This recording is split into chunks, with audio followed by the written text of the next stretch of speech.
სახელთაც რეალურად მართლაც სჭირდებათ კომუნალური ვაუჩერის დაფინანსება ქალაქის ბიუჯეტიდან და ეს მათთვის არ მცირდება დაახლოებით 16 მილიონი ლარი გათვალისწინებულია მომდევნო წელსაც ამ ნაწილში. და როგორც თქვით, თბილისის საკრებულოს ოპოზიცია დედაქალაქის მერის წინააღმდეგ კიდევ ერთხელ აკეთებს განცხადებებს, როგორ აისახება 2017 წლის ბიუჯეტი თქვენს ცხოვრებაზე. წარმოგიდგენ ჩვენ სტუმრებს ქართული ოცნებიდან ჯაბა სამუშია და საკრებულოს ოპოზიცია ნაციონალური მოძრაობა თამარ შოშიაშვილი, უკვე დამოუკიდებელი დეპუტატი თამარ ცინცაბაძე, დამოუკიდებელი დეპუტატი ალეკო ელისაშვილი, რომელმაც ტელედებატებში გამოიწვია ნარმანია, ახალი საქართველოს ერთ-ერთი ლიდერი ლევან ხაბეიშვილი. ყავს მოკლედ ბევრი სტუმარი და საინტერესოა თითოეული თქვენგანის მოსაზრება. ძალიან დიდი მადლობა რომ ხართ ჩვენთან ერთად. ალეკო ელისაშვილის უპასუხა დღეს დავით ნარმანიამ თქვენის დებატებში გამოიწვიეთ City Park-თან დაკავშირებით. მან თქვა რომ დებატები და ეთერში ასეთი ტიპის დისკუსიებით საქმე არ კეთდება. და ეს არის რეალურად შინაარსი იყო რომ პოპულიზმი. მოგესალმებით, მადლობა მოწვევისთვის. რაც შეეხება პოპულიზმს, ჩემთან მიმართებაში სხვა ზეცართავი არ აქვს, ხოლმე და ეს მახარებს, ესე იგი სხვაებერი გამომიძებნეს და ესე იგი სწორ გზაზე ვარ. რაც შეეხება City Park-ს, პოპულიზმი კი არა, ეს არის ქალაქის ერთ-ერთი ყველაზე სერიოზული პრობლემა.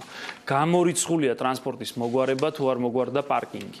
პარკინგი არ მოგვარდება თუ პარკინგის ინფრასტრუქტურა არ შეიქმნა და ამისთვის უნდა არსებობდეს შესაბამისი კომპანია, ან უნდა იყოს მუნიციპალური სერვისი, პარკინგის მოწესრიგება და ამ ყველაფერს ხელს უშლის ეს City Park-ი. 2025 წლამდე უნდა იყოს მძარცველი კომპანია, რომელსაც ერთი სადგომი არ აუშენებია და არც აქვს ვალდებულება და არც ასრულებს. რა პოპულიზმი დებატებში ვიწევ რომ გაიძახის. არა პოპულიზმი ეს ჩემი სიტყვებია, ანუ რეალურად შინაარსით მეთქი ამას ნიშნავდა. მისი განცხადება რომ დებატებით არ კეთდება ასეთი ტიპის საქმე. ისე ხო ესე იგი კრამიტები დაამტრია უდებატოთ რა. იმის თქმა როი გაიძახის რომ მითხრანა 25 მილიონი როგორ ვიშოვო, იმის თქმა მინდო და როგორ შეიძლება ამ 25 მილიონის მობილიზება. ეროვნული სტადიონის რეაბილიტაცია შარშან ერთი მატჩისთვის მოხდა ბარსელონა სევილის მატჩისთვის 20 მილიონი მოხდა გადმოირიცხა პირდაპირ ტრანსფერი ცენტრალური ბიუჯეტიდან ქალაქის ბიუჯეტში. ერთი მატჩისთვის იმის მერე ახლა არაფერი არ მომხდარა 2015 წლის აგვისტოს მერე იქ რაღაც დააგორავებენ ჩვენები იმ ბურთს და იშეგლია ნებისმიერ სტადიონზე ითამაშო ის ფეხბურთი რადონის ფეხბურთსაც ჩვენ ვთამაშობ. რა მნიშვნელობა? ხო 20 მილიონი გადაჯდა და 20 ამაზე გაცილებით დიდი პრობლემა არ არის სტადიონის რეაბილიტაციაზე უფრო დიდი პრობლემა. ყოველდღიური კოშმარია ჩვენი ეს City Park. და 2025 წლამდე უბრალოდ წარმოიდგინეთ რა მოხდება ამ თვალსაზრისით. მანქანების ზრდის ამ ტემპით. ხო და ამიტომ ვიწევ დებატებში რომ იძახის რომ მითხარით მინდო და ამეხსნა როგორ უნდა უთხრა. ვორონცოვის რეაბილიტაცია ძალიან კარგი იყო, მაგრამ 10 მილიონი ტრანსფერი გადმორიცხა ასევე ცენტრალური ბიუჯეტიდან. ის უფრო მნიშვნელოვანია თუ ძალიან კარგია ის საფეხმავლო ზონა რო გაჩნდა, მაგრამ ის უფრო მნიშვნელოვანია თუ City Park-ის პრობლემის მოგვარება. გააკეთოს რესტრუქტურიზაცია იმაში, რა ქვია, სტრუქტურული რეფორმა და ოპტიმიზაცია ქალაქის მერიაში. თბილისის განვითარების ფონდი რატომ უნდა არსებობდეს იმ ფორმით, როგორიცაც არსებობს და რატო არ შეიძლება კეთილმოწყობის სამსახური ასრულებდეს ამ ფუნქციას. წარმოიდგინეთ, თბილისობის ჩასატარებლად არსებობს ქალაქის მერიის სიპი კულტურულ ღონისძიებათა ცენტრი. იმ დროს, როდესაც ქალაქს ყავს კულტურის სამსახური. აი რატომ უნდა იყოს ეს ორი? უსაფრთხოების სამსახური რო შექმნა მერიამ თავის თბილისის მერის უსაფრთხოების სამსახური. ყველა ვყიროდით რომ ზონდერების დასასაქმებლად უნდა უგულავასო, მაგრამ ის დარჩა და არათუ დარჩა ბიუჯეტი ყოველ წელს ესდება. რატომ უნდა ყავდეს თბილისის მერიას თავისი დაცვის სამსახური? ანუ ეს რაზე მეტყველებს? ეს არის შტატების გაბერვა, ეს არის ბიძაშვილ მამიდაშვილების დასაქმება, ეს იზრდება და იზრდება დასაქმებულთა რაოდენობა. 4700 კაცი მუშაობდა უგულავას დროს მერიაში და ისედაც გაზრდილი იყო, იმიტომ რომ 6 გამგეობა 10 გამგეობად გადააკეთა 2012 წელს. ეხლა მუშაობს 1000 კაცით მეტი თბილისის მერიაში. აი ამისთვის ჭირდებათ რომ ესე უაზროდ იხარჯებოდეს ეს ფული და რამე ეთყობა ტონობით საწვავს რო ხარჯავენ, ტონობით საწვავს რო ხარჯავენ, მანქანები რომ მიდიმოდიან ეს მერიის ჩინოვნიკები. რამე ამ ქალაქს ეს ეთყობა და ამას ვამბობ რომ აი აქედან შეიძლება ფულის აღება, ცენტრალური ბიუჯეტიდან ტრანსფერი შეიძლება და ასე შემდეგ. ბოლო-ბოლო კრედიტის აღება შეიძლება, ან შეიძლება ახალი ტენდერი გამოაცხადო რომ პირგასამტეხლოში თანხა 25 მილიონი იმ სხვა კომპანიას ჩაუდო და ყველა სიხარული გადაიქცეს. ხო, თქვა რომ რატომ უნდა გადაუხადონ კომპანია City Park-ზე, თქვა 25 მილიონი დაუშვათ, როდესაც City Park-ს არაფერი დაუხარჯავს და ასე შემდეგ. არ დავკონკრეტეთ ეხლა მხოლოდ მოკლედ დებატებს ამას ქვია რა რომ გაქცევა, შეშინდა და ვერ ბედავს რომ დაჯდეს, იმიტომ რომ იცის რომ იქ არგუმენტები დახდება ჩემი სახით. ის რა ხო, აბა რა გაწყვეტილებებს ვერ იღებს. იცით რა, ეხლა მისი პიროვნული სიმამაცე და არა სიმამაცეზე არა, გადაწყვეტილების მიღების შნო უნდა გქონდეს, როდესაც ხარ ქალაქის მერი. ვერც ერთ საკითხს ვერ წყვეტს. ჩემთან მოდის უამრავი ხალხი დღეს 20 შაბათს მიღება მქონდა. ნარმანიას რო შეხვდნენ, ნარმანია რო დაპირდარა, ჩათვალეთ ეგ საკითხი გადაწყვეტილიაო და ამის მერე საპირისპირო გადაწყვეტილებები ეხლა. და მე მოდის და მე ერთ დეპუტატს საკრებულოსაც შემომჩივია რომ გვიშველი და ნარმანიასთან მერთან შეხვედრილი ხალხი. ამიტომ ვამბობ რომ გადაწყვეტილების მიღების უნარი უნდა კონდეს მერს. უნდა თქვას კი, ან უნდა თქვას არა და როცა ერთ სიტყვის ან მეორეს ის უნდა შეასრულოს. თვითონვე იჯდა იქ ქართული ოცნების ტელევიზიაში იმ დღეს ნარმანია 2 დღის წინ. და იძახა. რომელია რამდენიმე ქართული ოცნების GDS-ი ქართული ოცნების ტელევიზია არ არის. ხო და იმის რა ქვია, იძახდა რომ ვერაფერს ვერ ვაცვლევინებთ ამ City Park-ს. აი ვერაფერს რა ვერ უყავითო სამჯერ შევხვდით და სუჩხუბით თავდება. აღიარა რომ ვერაფერს ვერ აცვლევინებ, ინვესტიციას არდებს, ავტოსადგომებს არაკეთებს და მაინც ხელს ვერ კიდებ. გააწყვიტე შედავლოცულო ეს კონტრაქტი და როგორ უნდა მოიძიო ეს 25 მილიონი ლარი. აი ამის სათქმელად ვიწვევ დებატებში, თორე ნარმანიას ნახვა და მასთან კამათი არ. მოდით გადავალ მე ნაციონალურ მოძრაობასთან თამაშო შეშვილი გვერდება პირდაპირ ეთერში მერმა განაცხადა აი 20-30 ახსენა ეხა და GDS-ზე მისი გამოსვლა ალეკო ელისაშვილმა მან იქვე განაცხადა რომ 10 მილიონით ამცირებს ადმინისტრაციულ ხარჯებს. მადლობა ბატონო თამაზ რომ იღებ გადაცემაში მონაწილეობას. მე მაინტერესებს თუ ისინი ამცირებენ ადმინისტრაციულ ხარჯებს, მაშინ რატომ ამდენი პრეტენზიები თუნდაც ეხა ალეკოსგან დამატებით კიდევ რაც მოვისმინეთ რომ აი მათი საწვავის, ტრანსპორტის, პირადი კომფორტის და ყველაფერ ამის გათვალისწინებით ეს ხელფასები აწევს დედაქალაქის მოსახლეობის ბიუჯეტს კისერზე. თქვენ რა სიტყვით, თქვენ ამბობთ რომ მაშინ როცა გაზრდილია უმუშევრობა და უკიდურესად მძიმე მდგომარეობაშია ხალხი ჩავარდნილი 2017 წლის ბიუჯეტი კიდევ უფრო მძიმე მდგომარეობაში ჩაგვაგდებს. რატომ? მოგესალმებით ბატონო ინგა, მადლობთ მოწვევისთვის. მინდა აღვნიშნო რომ ბიუჯეტი მცირდება 47 მილიონი 655,000 ლარით მთლიანობაში. შრომის მომუშავეთა რიცხოვნობას ნარმანია ზრდის, გარკვეულ შრომის ანაზღაურებას ამცირებს, მაგრამ სამაგიეროდ საკმაოდ იზრდება საქონელი და მომსახურების მუხლი, ეს გახლავთ 56 მილიონ ლარზე მეტი, ეს გახლავთ მუხლი, საიდანაც ფინანსდება ხელშეკრულებით აყვანილი პირები, ასევე მივლინებები, ასევე ბენზინები, თქვენს მიერ ნახსენები და სხვადასხვა კომფორტი იმ ადამიანების, რომლებიც დღეს ქალაქის სისტემაში მუშაობენ. აქედან გამომდინარე, ბატონმა ნარმანიამ დროა რომ თბილისელებს უთხრა სიმართლე, ის მცირედით შემცირება, რაზეც ის საუბრობს, სამაგეროდ სხვა მუხლში 56 მილიონით აქვს ზრდა. ასევე მინდა ხაზი გაუსვა და აღვნიშნო რომ დავით ნარმანიას ან წაკითხული არ აქვს მის მიერ ხელმოწერილი ბიუჯეტი ან სამწუხაროდ ატყუილებს თბილისელებს ის სრულობს როდესაც იძახის რომ 17 მილიონია ვაუჩერების თანხა კომუნალური დახმარებების თბილისელების ეს თბილისურ ოჯახებს საერთოდ მოუხსნა მხოლოდ სოციალურად დაუცველები დატოვა დავით ნარმანიამ და ამ გადაწყვეტილებით რომელიც ბიუჯეტში ასახული მხოლოდ 12 მილიონ 200,000 ლარია დარჩენილი ეს გახლავთ 56 ლარი 32,000 ოჯახისთვის რომელიც 0-დან 70,000 ქულამდეა ეს გახლავთ უკიდურესად შეჭირვებული ჩვენი თანამოქალაქეები და ასევე 16 ლარია მხოლოდ და მხოლოდ გათვალისწინებული ერთი თვის განმავლობაში 40,500 ოჯახისთვის რომელიც 70,000-დან 200,000 ქულამდე არიან რაც ნიშნავს რომ დავით ნარმანიამ შეუქმნა და დღევანდელმა მერიამ შეუქმნა თბილისელებს გაუსაძლისი პირობები ზამთრის სეზონზე და იძულებულს ხდის თბილისელებს რომ მათ მიმართონ გამგეობებს მიმართონ მის მიერ დაკომპლექტებულ სამსახურებს თხოვნით, მოწყალებით, რომ როგორმე რაღაც 100 ლარიანი და სხვადასხვა დახმარებები გამოეყოთ. რატომ ბატონო თამაზ, აი მითხარით, წინ არჩევნები აქვს ნარმანიას და აგერ მთლად იმაზე ვსაუბრობთ, ამაზე მოგვიანებით უნდა დაგიცვათ. თითოეულ თქვენგანს კითხვა რომ არის თუ არა შესაძლებელი იგი მეორე ვადითაც გახდეს დედაქალაქის მერი და აი რა შეაწყობს მაშინ თუ ეს ასია, როგორც თქვენ ბრძანებთ, რომ მოახლოებული არჩევნების წინ კიდევ წაართვას თუნდაც ვაუჩერები ან სხვა სოციალური პრიორიტეტები საკუთარ მოსახლეობას მერიამ რომელსაც არჩევნები აქვს ერთ წელიწადში არც კი რეალურად ძალიან დიდი შემცირებაა სოციალური კუთხით და ეს ადამიანები გაუსაძლის მდგომარეობაში ჩააგდო დავით ნარმანიამ შეუმცირა გაუნახევრა ყველაზე უკიდურეს მდგომარეობაში მყოფ ჩვენ თანამოქალაქეებს კომუნალური დახმარებები თვითონ მათი სიტყვებია ქართული ოცნების წარმომადგენლების და მერიის თანამშრომლების რომ თბილისელების უმრავლესობამ არც კი იცის ისე ერიცხება გადასახადებზე ეს თანხები და აქედან გამომდინარე ამ თანხებს არაფერი აზრი არ აქვსო გაუქმეს თბილისელებს ეს კომუნალური გადასახადები როდესაც მათ მიუვათ მიუვათ რიცხვებზე დარიცხული შესაბამისი თანხები, თბილისელები ძალიან კარგად მიხვდებიან თუ როგორ არის ეს თანხები გაზრდილი ამის შემდეგ, მაგრამ რაც შეეხება სოციალურად დაუცველებს, პირდაპირ შეუმცირა 106 ლარისმა ნაცვლად. მან დაუტოვა და თუ არა აქვს დავით ნარმანიას წაკითხული მისივე ვითომ პროგრამული ბიუჯეტი, პროგრამულ ნაწილში კონკრეტულად არის ჩამოთვლილი 56 ლარი, რომელიც 32000 ოჯახს უნდა გადაეცეს. თვის განმავლობაში ეს გახლავთ კიდევ ერთი არასწორად გადადგმული ნაბიჯი, კიდევ ერთი სამარცხვინო ქცევა დავით ნარმანიას მხრიდან, როდესაც აიძულებს თბილისელებს, რომ იმის ნაცვლად რომ დაერიცხოთ ეს თანხები ქვითრებზე, იარონ კარდაკარ, იარონ გამგეობებში, მერიაში, მუნიციპალურ რაიონულ განყოფილებებში და თხოვონ შემწეობები, თხოვონ დახმარებები ქართული ოცნების წარმომადგენლებს, ნარმანიას მერიის თანამშრომლებს, რომ შემდეგ მათ პოლიტიკური ქულები ჩაიწერონ წინასაარჩევნო. ანუ წინასაარჩევნო სამზადისი დაიწყო მერია, მე ესე გავიგე ახლა თქვენ ამბობთ, რადგან წინასაარჩევნოდ ქულების ჩაწერა მდე მიიყვანეთ თქვენი ლოგიკით ეს საუბარი დაგიბრუნდებით ბატონო თამას თამარ ცინცაბაძესთან გადმოვდივარ, მადლობა ქალბატონ თამარ, რომ იღებთ გადაცემაში მონაწილეობას. როგორია თქვენი დამოკიდებულება დედაქალაქის მერიის მიერ წარმოდგენილ ბიუჯეტზე და რასაც ახლა ვისმენდით ალე კოელისაშვილისგან, თამარ შოშიაშვილისგან, თქვენც იგივე პოზიციაზე ხართ, რომ მან სოციალური პრიორიტეტები წაართვა საკუთარი ქალაქის მაცხოვრებლებს?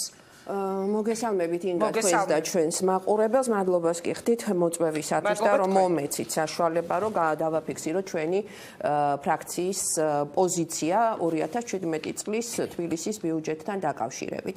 აი თქვენ ახლა ბატონ თამას ეკითხებოდით, რომ რატომ გადადგაო ესეთი ნაბიჯი? ხო, იმიტომ რომ მოახლოებულია არაპოპულარული და უკვე ჩვენ იმაზე ვსაუბრობთ, იყრის თუ არ იყრის მეორევადით კენჭ დედაქალაქის მერი. იმიტომ გადადგა ესეთი ნაბიჯი, რომ თანხა არ აქვთ. აი ჩვენ ვნახეთ, რომ ბიუჯეტი მცირდება, თითქმის 50 მილიონით უფრო ნაკლებია.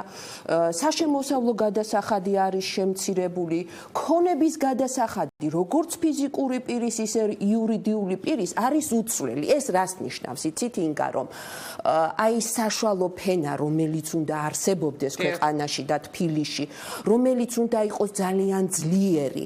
აი ეს არის ქვეყნის სიძლიერე, რომ შენ ბევრი ადამიანი გყავდეს, ისეთი, რომელსაც შეუძლია შეინახოს თავი, ოჯახი და ქვეყნის აღმშენებლობაში მიიღოს მონაწილეობა. რეალურად არც 2016 წელს არ მომხდარა ამ ფენის განვითარება, ხელშეწყობა და 2017 წელს არ ელოდებიან ამას. ანუ ეკონომიკური ზრდა, ახალი სამუშაო ადგილების შექმნა, ბიზნესის ხელშეწყობა, წახალისება, რომ შეიქმნა საშუალო ფენა, რეალურად ამას ვერ ახერხებს ვერც ქვეყანა და ვერც სამწუხაროდ თბილისის აღმასრულებელი ხელისუფლება.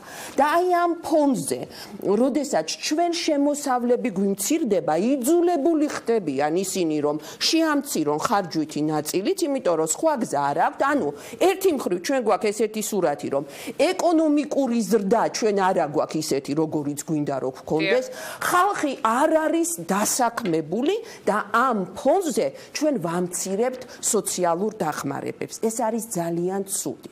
აი ახლა ჩვენ მოვისმინეთ, რომ მერი ამბობს, რომ არ არისო ესო სწორიო და არ ხდებაო ამ დახმარების შემცირება. ხდება დახმარების შემცირება, იმიტომ რომ აი გეტყვით აგერ პირდაპირ ეთერში და მას კონდა თავისი პასუხი. აი აქ არის ესეთი შეიძლება გამოვყოთ ორი ძალიან მნიშვნელოვანი უარყოფითი მომენტი აი ამ მასთან კომუნალურ სუბსიდიასთან დაკავშირებით.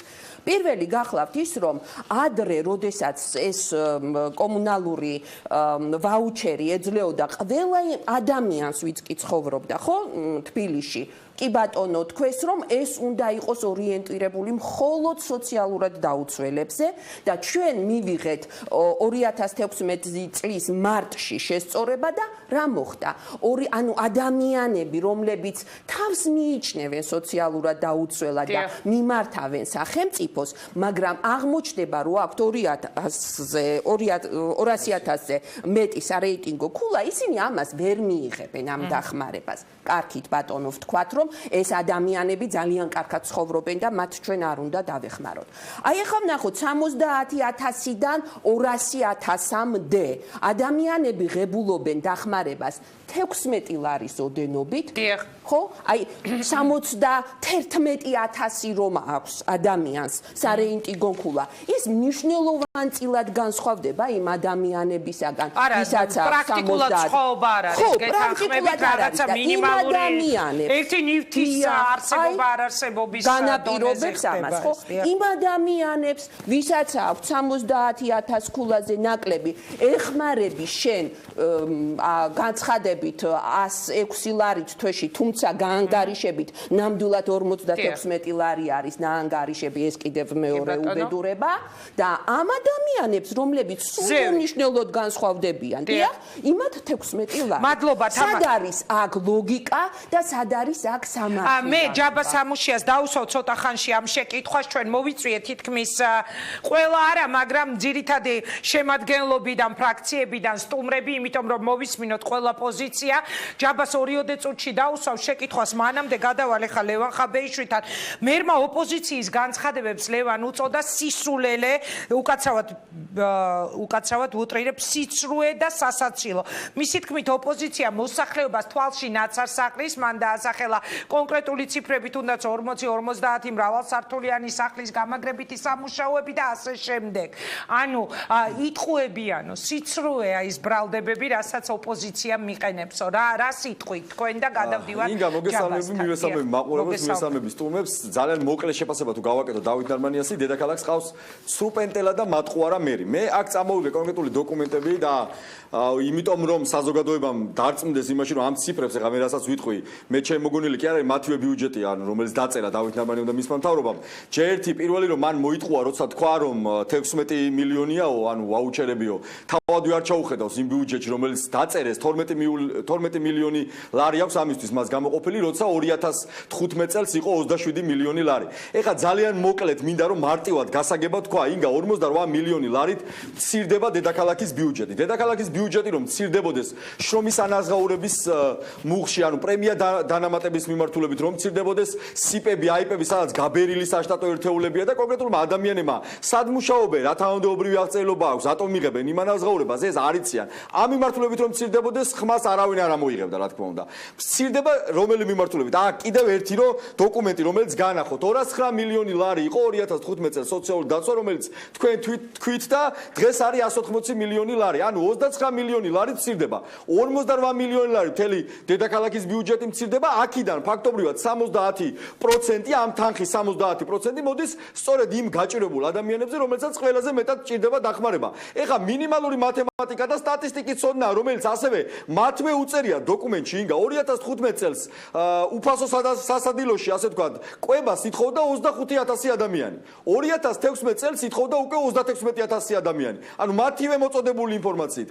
დღეს დედაქალაქში ფაქტობრივად 40,000 ადამიანი ითხოვს ანუ ამ მიმართულებით დახმარებას. ეს მარტივი სტატისტიკა იმის, რომ გავიგოთ დედაქალაქში კიდევ უფრო მძიმდება სიტუაცია და ამ ყველაფერს თავი დავანებოთ, ოფიციალური სტატისტიკა მაქვს მომტანილი ჯანდაცვის სამინისტროდან, რომელიც ამბობს, რომ 2016 წლის იანვრიდან დღემდე 25,997 ადამიანით დედაქალაქ თბილისში გაიზარდა სოციალურ დაუცველთა რაოდენობა, რაც მეტყველებს იმაზე, რომ ამ მიმართულებით ჩვენ ძალიან მძიმე მდგომარეობა გვაქვს, მიუხედავად ამისა დედაქალაქის მერი 25,980 ადამიანით გაიზარდა 25,987 87 სოციალურად დაუცველი ადამიანების რიცხვი დედაქალაქში 2016 წლის იანვრიდან დღემდე. დიახ, ეს არის ოფიციალური სტატისტიკა, ამ სტატისტიკის ნახვა ნებისმიერ ადამიანს საჯაროდ, ანუ მათსავე საიტზე შეუძლია და გადაამოწმებენ. ანუ დამძიმებულია დედაქალაქში ფონი, მიუხედავად ამისა, ბიუჯეტი 29 მილიონი სწორედ ამ მიმართულებით მცირდება. ლევან, მოდით ერთი წუთი. მოკლე ერთი მინდა კიდე, რომელიც რაც არ ცულა ეხა. მე მინდა ვთქვა, რომ აი ბატონ ჯაბას სამუშიას ვეკითხები. როცა ბიუჯეტიდან მაგალითად 150,000 ლარი მოაკლეს სოციალურად დაუცველი სტუდენტების დაფინანსებას, რაზე ფიქრობდნენ? მარტივ სტატისტიკას ვეტყვი, აქაც 35,000 სტუდენტ შეჩერებული ახალგაზრდა გვყავს ჩვენ, სტატუს შეჩერებული და 70%-ს გადახდის უნარო რომ არის, ამიტომ სტატუს შეჩერებული. რა მათემატიკით მოაკლეს 150,000 ლარი? აი ამ სტუდენტებს. ლევან, დაგიბრუნდებით მე თითოეულ თქვენგანს, ახლა გადავდივარ ქართული ოცნების დედაქალაქის წევრთან ჯაბა სამუშია პირდაპირ ეთერში. მადლობა დიდი ჯაბა რომ იღებ გადაცემაში მონაწილეობას. მე მინდა ეხლა მოვისმინო თქვენი პასუხი. ძალიან საგანგაშო იყო ის ციფრი რომელიც ეხლა დაასახელა ლევან ხაბერიშვილმა რომ 2016 წელს თურმე 25997 გაიზარდა სოციალურად დაუცველთა რიცხვი ამ ქალაქში და ამ დროს ოპოზიციის მთავარი ბრალდება არის ის რომ სოციალური პრიორიტეტები არ აქვს ამ დედაქალაქის ბიუჯეტს წარმოდგენილი 2017 წელს. რა სიტყვით ამაზე? მოგესალმებით და დიდი მადლობა მოწვევისათვის. მადლობა თქვენ. იმისათვის რომ ტელემაყურებლებს ჰქონდეს სრული წარმოდგენა, მე შემოგთავაზებთ გარკვეულად ვთქვათ შევადაროთ ეს ბიუჯეტი 2017 წლის ბიუჯეტის პროექტი წინა წლების ბიუჯეტის პროექტებს. მოხონ არა ციფრებით კონკრეტული თანხები შეიძლება იყოს შეცვლილი, არამედ წინა წლების გულისხმობ ვთქვათ თითქმის 11, 12, 13, 14 პროცენტული მაჩვენებლით მინდეს შევადარო პროცენტული მაჩვენებლით და იმიტომ რომ ბიუჯეტის რა პროცენტი მიდის კონკრეტულ მიმართულებით. ჩემი კოლეგები საუბრობენ სოციალურ პოლიტიკაზე, მე წამოგიგეთ დიაგრამა და მე ძალიან გთხოვთ ნახოთ თუ როგორ იცვლება და ბიუჯეტი ამ შემთხვევაში ეს არის მომავალი წლის ბიუჯეტი, ჯანმრთელობა და სოციალური დაცვა. მაგალითად 2011 წელს იყო 14%, 2012 წელს იყო ასევე 14% და ამ ბიუჯეტში არის გათვალისწინებული 23% მთლიანი ბიუჯეტისა, რომ უნდა წავიდეს ჯანდაცვაზე და სოციალურ მიმართულებაზე. ჩვენ შეგვიძლია ავიღოთ იგივე განათლება. სკოლამდელი აღზრდა. არავინ არ საუბრობს იმაზე, რომ სკოლამდელი აღზრდის პრობლემა ქალაქში ფაქტობრივად უკვე იხსნება. ვინაიდან წინა წლებში 2011 წელს იხარჯებოდა 4%, 2012 წელს იხარჯებოდა 5% მთლიანი ბიუჯეტისა ბაღების დასაფინანსებლად და წელს მომავალ წელს იგეგმება 14%-ის დახარჯვა, იმიტომ რომ 7 კიდე ახალი ბაღის მშენებლობა უნდა დავიწყოთ. 7-ს ვამთავრებთ მომავალ წელს. ეს რეალობაა. ტრანსპორტი, რომელიც ყოველ ასე ვთქვათ, დღიურად აწუხებდა ჩვენს მოსახლეობას და აწუხებს, ხო? არც ლაპარაკობ ახალი ავტობუსების შესყიდვაზე, რომელსაც საერთაშორისო საფინანსო ორგანიზაცია აფინანსებს და ის კიდე ცალკეა და ის თანხაც რომ დავუმატოთ საკმაოდ მაღალ იმაზე ავდივართ, ასე ვთქვათ, მაჩვენებელზე. ტრანსპორტში 2011 წელს იხარჯებოდა 9%, 2012 წელს 18 დაახლოებით იხარჯებოდა 17%-ზე ცოტა მეტი, მაშინ როდესაც 2017 წლის ბიუჯეტით გათვალისწინებულია სრულად 18%-ის დახარჯვა, ოღონდ კიდე სუსვავ არა ავტობუსების, ვთქვათ, ავტობუსების თანხის გამოკლებით. ანუ ეს რაზე მეტყვი ეხლა ეს ციფრები რომ ოპოზიციის ბრალდებები არ შეესაბამებას იმას. ლევან არ გვინდა რა დებატი, იმიტომ რომ ყველას მინდა რომ თანაბრად მოგცეთ. ციფრი თუ თქვით ყუილი და არ შეესაბამება გითხრას. ხო, ბატონო? რომელიმე ციფრი თუ თქვით ყუილი და არ შეესაბამება. მე დავსვავ ამ კითხვებს, მოდი თქვენი ნებართვით, ყველას მოусმინო თანაბარი დროით, მე თქვენთან გადმოვალ ისევ შეკითხვით, ჯაბა გისმენთ, დიახ. მოდით ეხლა რაც შეეხება კონკრეტულად ასე ვთქვათ ბიუჯეტთან დაკავშირებით რა პრიორიტეტები აქვს ბიუჯეტს. პირველი, როცა ჩვენი კოლეგები საუბრობენ კომუნალურ ვაუჩერზე. აბატიეთ, მაგრამ კომუნალური ვაუჩერის სხვა დოკუმენტი არეგულირებს და ამ დოკუმენტში არანაირი ცვლილება არ მომხდარა და ჩვენ გვაქვს მიღებული პოლიტიკური გადაწყვეტილება, რომ 200,000 ქულის მქონე პირებს, რომლებიც ბაზაში არიან, მიიღებენ ეს ადამიანები კომუნალურ ვაუჩერს. არავინ არ საუბრობს იმაზე, რომ წინა წლებში თუ თქვათ სოციალურად დაუცველს აძლევდნენ 50 ლარს, ეხლა 100 ლარი ეძლევათ თვეში იმ ადამიანებს და გაორმაგებულნი. ვაიმე, წინა წლებში $1 ღირდა ლარი და 65 თეთრი სულ რაღაც 2 წლის წინ ჯაბა და ეხლა 2 და 59 საათს და უკვე ანუ შესაბამისად ყველაფერი იცვლება, ხო? გადასარევია 50-ის ნაცვლად. ეს კომუნალურ გადასახადთან არა მესმის, მაგრამ უბრალოდ ცხოვრების ტემპი და ფასები ის ტარიფი 2 და 15 მაგალითად იყო და 2.50 დასუფთავების ტარიფი იყო და დღესაც არის. აქ საუბარი არის კომუნალურ ვაუჩერზე. როცა ჩემი კოლეგა ამბობს, რომ 16 ლარს იძლევა ვაძლევთ თურმე კომუნალურ ვაუჩერზე, რატო იმას არ საუბრობს, რომ 4-სულიანი ოჯახი, რაც ძალიან ბევრია თბილისის საშუალო მასშტაბით 4-სულიან ოჯახზე კომუნალურ ვაუჩერი 22 ლარს აღწევს და არა 20 ლარს, არამედ 22 ლარს. ეს საშუალო არითმეტიკულია გამოყვანილი და კიდევ ძალიან ბევრი დეტალებია, რომელთა მიმართებაში ჩვენ აუცილებლად უნდა ვისაუბროთ და მე კიდევ ერთხელ მინდა ხაზი გაუსვათ და რაც ყველაზე მთავარია, შემცირებაზე საუბარი. მე მიკვირს ჩემი კოლეგის, რომელიც საუბრობს, რომ თურმე 47 მილიონი და შემცირებულიო. გაიხსენოს წლევანდელი წლის ბიუჯეტში 857 მილიონში რა არის ასახული. აქ არის ასახული 40 მილიონი გარდამავალი ნაშთი, რომელიც 15 წლიდან გადმოყვა ბიუჯეტს. აქ არის ასახული 5 მილიონი სტიქის ასე ვთქვათ ლიკვიდაციის თანხა, რომელიც მომავალ წლის ბიუჯეტში არ იქნება ასე ვთქვათ გათვალისწინებული. ასე რომ საუბარი არ არის 47 მილიონ შემცირებაზე. მადლობა. ჯაბა, მე დაგიბრუნდებით, თუ შეიძლება მოდით ამ სტუდიაში გადმოვინაცვლებ იგივე თანმიმდევრობით, ალეკო. ეს არის ხელისუფლების გუნდის არგუმენტები, ანუ ჩამოთვალა ეხა ჯაბამ, რომ რეალურად სულაც არ მცირდება ის, რასაც შემცირებას ეძახის სოციალური პრიორიტეტებით ოპოზიცია. ვისი ბიუჯეტია ის, რაც წარმოადგენა დედაქალაქის აი ჯაბას ბიუჯეტია, ჯაბა რომ მივლინებებში იაროს, მანქანა რომ ემსახურება დილიდან საღამომდე და არა და შეუძლია მეტროთი იაროს და ფეხით იაროს. მისთვისაც ჯანმრთელობის კარგი. მე მივლინებაში ამ მოწვევაში სულ ერთხელ ავარ ნაყოფი. ისე რომ მოგიკვდეს ჯაბა ჩემი თავი, მოგიკვდეს. ეს არის ბიუჯეტი ნარმანიასი. ეს არის ბიუჯეტი ისე რომ იცოდე რომ მკითხო ხოლმე გეტყვი და რა პრობლემაა. კარგი, მოდით ვაცადოთ. მანქანა ხო გემსახურება, მივლინებაში ხო იყავი, დანამატებს ხო იღებ, რომელსაც პრემია აღარ ქვია, მაგრამ დანამატები კომისიას და ეს კომისია არის ქონების მათთვის პირადად შენ გემსახურება ჯობა იქ მანქანა. 22 ლარს ვაძლევთ, 20 ლარს კი არ ვაძლევთ. ჯაბა, ისმენდი 2 წელნახევრის მანძილზე არც ერთი შეკითხვა არ ყოფილა. მადლობა ჯაბა, მოდი დებატების გარეშე მოусმინოთ მე მე ჩემეძლო რომ შევკამათებულიყავი, მაგრამ ძალიან მშვიდად უსმენდი მისამ გამოსვლას ვიტყოდი დემაგოგიურს. 22 ლარს ვაძლევთ 4-სულიან ოჯახს. წარმოგიდგენიათ 20 ლარს კი არ ვაძლევთ, 22 ლარი. რა არის უბრალოდ მითხარით აინგა. მით უმეტეს ამ ლარის კურსის კვალობას. აი გადაუჭარბებულად 22 ლარი რა არის?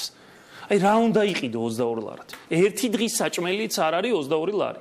ნორმალურად თუ გინდა 4-სულიანი ოჯახი გამოყვება. ერთი დღის საჭმელიც არ არის.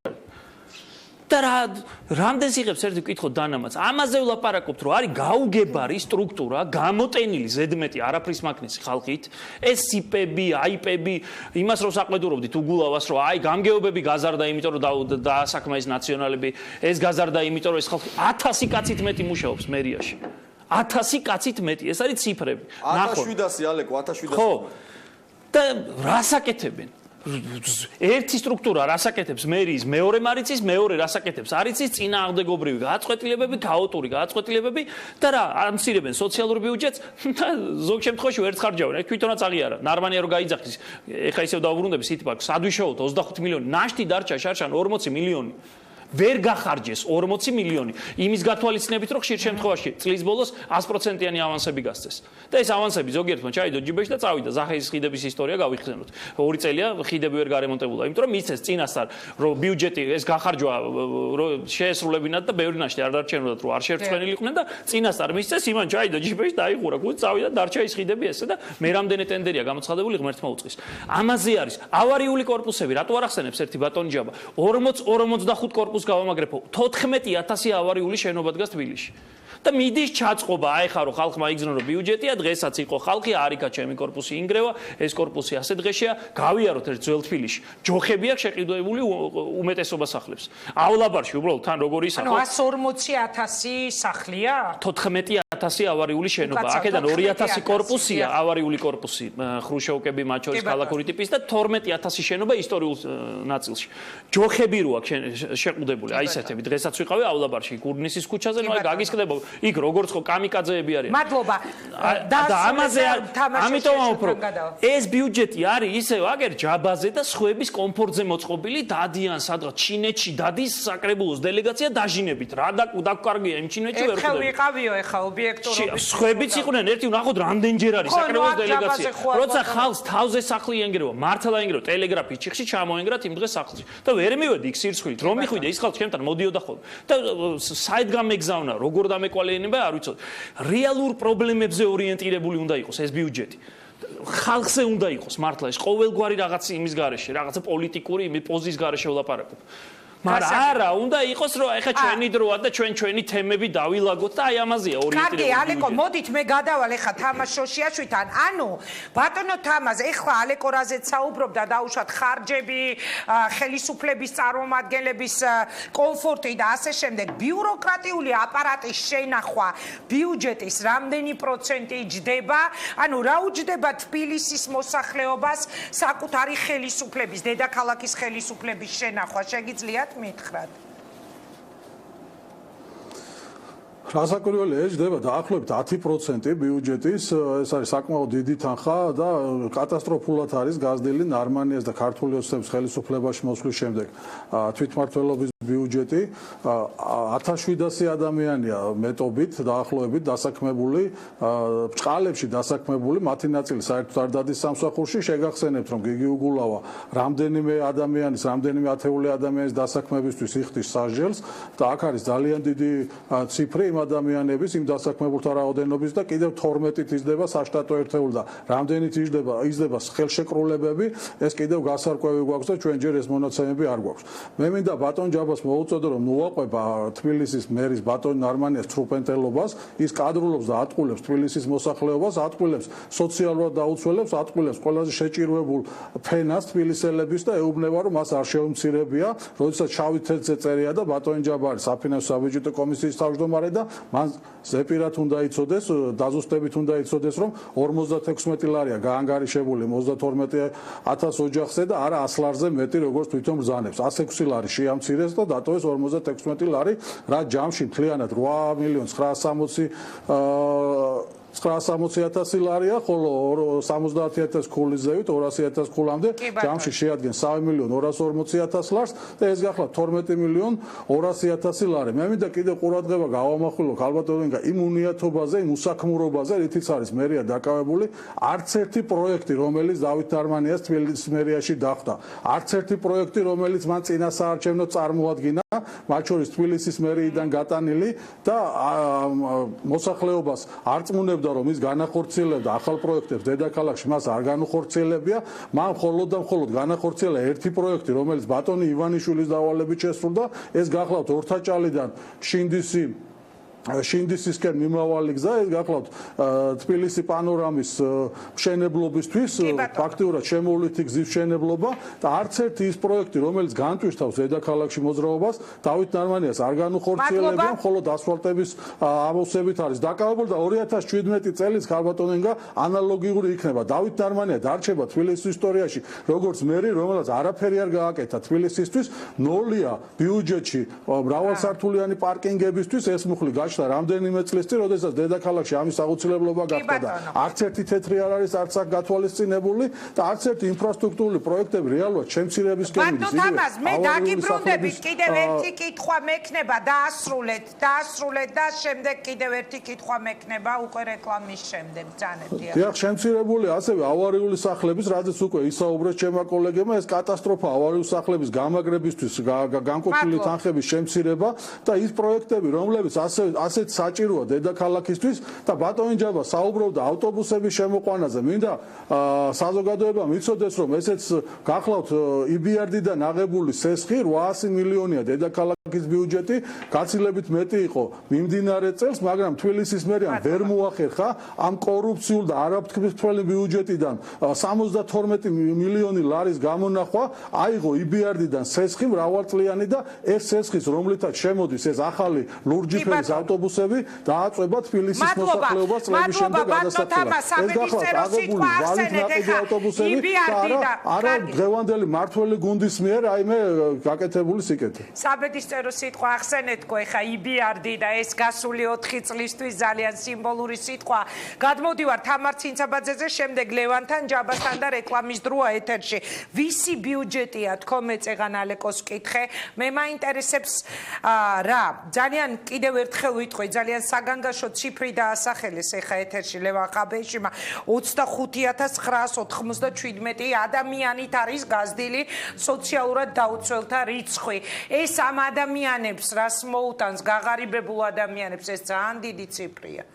გეთანხმებით ინგა ძალიან დიდი ციფრია და აი ის დანაპირები, რაც ქონდა ოცნებას წინა არჩევნების დროს, რომ აუცილებლად ისინი დასაქმებას შეუწყობდნენ ხელს, ეს დანაპირები მათ ვერ შეასრულეს, იმიტომ რომ თუ არის სამუშაო ადგილები, აი ეს სოციალურად დაუცველთა რაოდენობა არ უნდა იზრდებოდეს და ეს არის ძალიან ცუდი. ეს არის ბიუჯეტი, რომელიც ჩვენი მოქალაქეების კეთილდღეობაზე არ არის ორიენტირებული და ჩვენი მოქალაქეების მოთხოვნებზე არ არის მორგებული. აი ახლა სოციალურ სფეროს რომ თავი დავანებოთ, ხო, უკვე ძალიან ბევრი ვისაუბრეთ ამაზე, რომ არ არის ნამდვილად სოციალურად ორიენტირებული ეს ბიუჯეტი. ეკოლოგია ხომ არის პრობლემა ჩვენი დედაქალაქისათვის, ხო? და ჩვენ აი მერიც ამბობს და ხო, ყველა აღიარებს, რომ ეს არის პრიორიტეტი. ამ მიმართულებით თანხები არის შემცირებული. ეკოლოგია რატომღაც მერიას იცით როგორ აქვს წარმოდგენილი, რომ ეკოლოგია ეს არის თითოეულ ოოლახეს რო დარგავენ გზის პირზე ან ეზოებში, აი ეს შეუწყობს ხეს ეკოლოგიის გაუმჯობესებას. ესე არ არის, მეგობრებო. არაჩვეულებრივი გარემოს დაცვითი სტრატეგია არის შემუშავებული. 2 წელია, თუ უკვე მეტიც ყია გასული, რაც ეს შეიმუშავეს და ხო შეიძლება რომ აი ამ სტრატეგიის შესაბამისად დაიდოს სამოქმედო გეგმა და შესაბამისად ამან უნდა ანუ 2017 წლის წარმოდგენილი ბიუჯეტი არ არის ხალხის ბიუჯეტი. არ არის ნამდვილად ხალხის ბიუჯეტი, თუნდაც იმიტომ, აი ახლა ბატონი ჯაბა ამბობდა, რომ ეს არისო ჩვენო ახალი ავტობუსები შემოვიყვანეთო. ერთხელ რო შემოიყვანენ 150 ჯამში 153 ახალ ავტობუსს, ეს უშველის ჩვენი მადლობა თამარ. გადავალ ახლა ლევანთან ერთი ასეთი კითხვით, რაც დედაქალაქს ყავს ეს ხელისუფლება, რაც არსებობს ეს საკრებულო, რა დედაქალაქის მერი არის დავით ნარმანია, სულ ჩვენ გვესმის მუდმივად ასეთი ტიპის პრეტენზიები ოპოზიციის მხრიდან. მას რატომ აირჩია ისევ თან საკონსტიტუციო უმრავლესობით ხალხმა საპარლამენტო არჩევნებზე ხელისუფლება, რომლის თავია რეალურად თბილისი და მისი მთავრობა? ინგა ჯერ ერთი ამ გადაცემაშიც ბევრჯერ მისაუბრია მე როგორ მოხდა ეს ყველაფერი, იმიტომ რომ ეს სისტემა გვაქვს ესეთი, სადაც მილიონი უფრო ცოტაა ვიდრე 800.000, ამაზე ბევრს აღარ გავჩერდები. სისტემის ბრალია და არა იმისი ხალხისთვის მისაღები. მარტივი მათემატიკა 1 მილიონმა ადამიანმა მიცა ხმა ქართული ოცნების წინააღმდეგ 800.000-მა დაახლოებით მათივე ციფრებს გულისხმობ, რაც CSKO-ს უწერია მისცა ქართული ოცნებას და აქვს საკონსტიტუციო უმრავლესობა. ეხლა საზოგადოებამ გადაწყვიტოს ეს რისი ბრალია ხალხის, რომელმაც უფრო მეტმა მიცა ქართული ოცნების წინააღმდეგ თუ იმ მახინჯის სისტემით, რაც ნაციონალურ მოძრაობამ დატოვა. ეხლა ინგა ძალიან იქ კითხვები რაც ქონდა, მე მინდა რომ ზუსტი ინფორმაცია მივეწოდო საზოგადოებას. 3919 თანამშრომელი მუშაობდა 2015 წელს დედაქალაქის მერიაში, 2017 წელს იმუშავებს 5753. ანუ დაახლოებით 1800 ადამიანით მეტი ვიდრე მუშაობდა 2015 წელს, რაც ნიშნავს იმას, რომ ბიუროკრატიული ხარჯი ფაქტობრივად კი არ მცირდება, პირიქით ორმაგდება, 1.5-ჯერ იზრდება. ეხლა კითხვა დასვით თქვენ შრომის ანაზღაურებაო, რამდენი უჯდებაო იმას რა ქვია. ხო, 10% ბრძანა ბატონმა თამაზმა 10%-ზე მეტია 800 მილიონი გვაქვს ბიუჯეტი და 90 მილიონი უნდა მოხმარდეს 2017 წელს აი ამ ბატონების, რომელიც საუბრობს ბატონი ჯაბასამუშია, დავით ნარმანი, ამ ადამიანების პრემიებს, დანამატებს, რა ვიცი, მივლინებებს და ასე შემდეგ. ნუ მივლინებები კიდე ცალკე მუხლია. შრომის ანაზღაურებაში უნდა დავხარჯოთ 90 მილიონი. ეხლა მოკლედ მინდა უპასუხო ჯაბასამუშიას, უხერხულია რომ 2011-2012 წელს ადარებს რაღაცა ბიუჯეტს და ამბობს რომ იმასთან შედარებით პარამეტრები გაზრდილია და ხო ისაოცრება ეხლა კონკრეტულ ციფრს ვეუბნები რომ 2016 წელს იყო 209 მილიონი და გახდა 180 მილიონი და ის 2011 წელზე გადადის. კი ბატონო, რახან 2011 წელი გინდათ ბატონო ჯაბა გეტყვით რომ 2012 წლის ბიუჯეტი დედაქალაქის მერიის დაახლოებით იყო 700 მილიონი და ეს იყო 435 მილიონი დოლარი და დღეს 800 მილიონი ლარი არის 322 მილიონი დოლარი, რაც ნიშნავს იმას რომ თქვენ აი მარტივი მაგალითი საზოგადოებამ გაიგოს კვადრატულ მეტრა გზას თუ აგებდნენ თავის დროზე 2012 წელს გინდა საბაზრო ღირებულება იყო 25 ლარი, დღეს ეს კვადრატული მეტრი გზის დაგება თქვენსავე ბიუჯეტში წერია რომ 40-50 ლარი. კიდევ უნარიანობა შესაბამისად შემცირებულია, ამიტომ ეხლა რაღაცა შედარება 2011-12 წელთან თქვენ უფრო მძიმე მდგომარეობაში ჩაგაგდებთ, ფიქრობ ციფრებიდან გამომდინარე, ამიტომ არ არის ნორმალური. ჯაბა არ არის ეხლა თქვათ მომგებიან სიტუაციაში, ერთი არის ამდენი ოპოზიციის წინააღმდეგ, თუმცა მე მაინც რაღაცნაირად არა უშავს, იგი არ არის მაგი პრობლემა. მაგრამ პასუხისმგებლობა გაქვთ იმ ხელარო ვალდებულებაც გაქვთ პრინციპში. ჯაბა რას უპასუხებთ ოპონენტებს, შემდეგ რეკლამა და ბოლო კითხვა თითოეულ თქვენგანს. მე მინდა უბრალოდ კიდევ ერთხელ აღვნიშნო მაგალითად იგივე წარმომადგენლობით ხარჯები. აქ არ არის საუბარი, კიდევ ერთხელ ვამბობ, ციფრებთან დაკავშირებით მე ვეუბნებით მხოლოდ რა პროცენტულად რა ასე ვთქვათ მიმართულება როგორ ფინანსდება. ამიტომაც არ რომ პროცენტული მაჩვენებელი პირდაპირ მიუთითებს თუ რა არის ასე ვთქვათ პრიორიტეტი ბიუჯეტისათვის. ამიტომ ვამბობ 23% სოციალური მიმართულებით და ჯანდაცვის მიმართულებით თუ ხარჯები, ესე იგი ეს პრიორიტეტია წინაწლებთან შედარებით. რაც შეეხება წარმომადგენლობით ხარჯებს და მე მინდა გაზრდილი ციფრი 5300 საუბრობენ ამ მივლინებებზე. მე მივლინებაში არ ყოფილი 2 წელიწად ნახევარი ამ მოწვევაში ერთადერთ ხელ ვარ ნამყოფი და არც იმ წინა მოწვევის დროს ინგა შენ მაინც იცი მივლინებებთან მიმართებაში ორჯერ ვიყავი სულ უცხოეთში. მთელი 4 წლის მანძილზე. ასე რომ ეს არ არის ასე ვთქვათ ეს ხარჯები რაც შეეხება წარმომადგენლობით ხარჯებს წინაწლებთან შედარებით 9%-ია 2017 წლის ბიუჯეტში 9% იხარჯება მთლიანი ბიუჯეტისა ისევე როგორც წინაწლებში იხარჯება. თავისთავად არ არის ეს ციფრი დაუშვათ საგანგაშო შეიძლება არ იყოს ხელისუფლებისთვის, მაგრამ თვალში საცემი რომ ასეთი გაზრდილი არის არ არის მომატებული ამ შემდგომ პროცენტულად არ არის მომატებული იმას როცა საუბრობთ ეკოლოგიაზე ძალიან უფრო ეკოლოგიასთან მიმართებაში აი დააკვირდით აი ეს არის ეკოლოგიის ნაწილი დააკვირდით 2017 წელს 9%-ია ეკოლოგიაზე გამოყოფილი მაშინ როდესაც იგა 6 იყო და მივნებაზე მინდა ვთქვა დღეს ფილადელფიაში იმყოფება თორდინავა ფილადელფიაში ხა ამ ინფორმაციას საჯარო ინფორმაციას გამოვითხოთ რა დაждდება ფილადელფიაში თორდინავას მივლინება ეჭვმაკ თორდინავა ვინ არის მაყურებელმა ბაღების მართვის სააგენტოს ხელმძღვანელი იმყოფება იმაში რა ქვია ფილადელფიაში გარკვეული რაღაცა ასე ვთქვათ ინფორმაცია გვაქვს ტრენინგებთან დაკავშირებით ხო ამ მიმართულებითაც ეჭვმაკ რომ საბიუჯეტო სახსრებიდან საკმაოდ ბევრია გაღებული კარგი ლევან ამიტომ ეხა მივლინებებზე რომ თურმე რაღაცა არ დადიან და ვაიმე რაღაცას იკლებ ეს არის ჯაბას ამუშავება არა თორდინავა არის ფილადელფიაში მოკლედ მინდა ვთქვა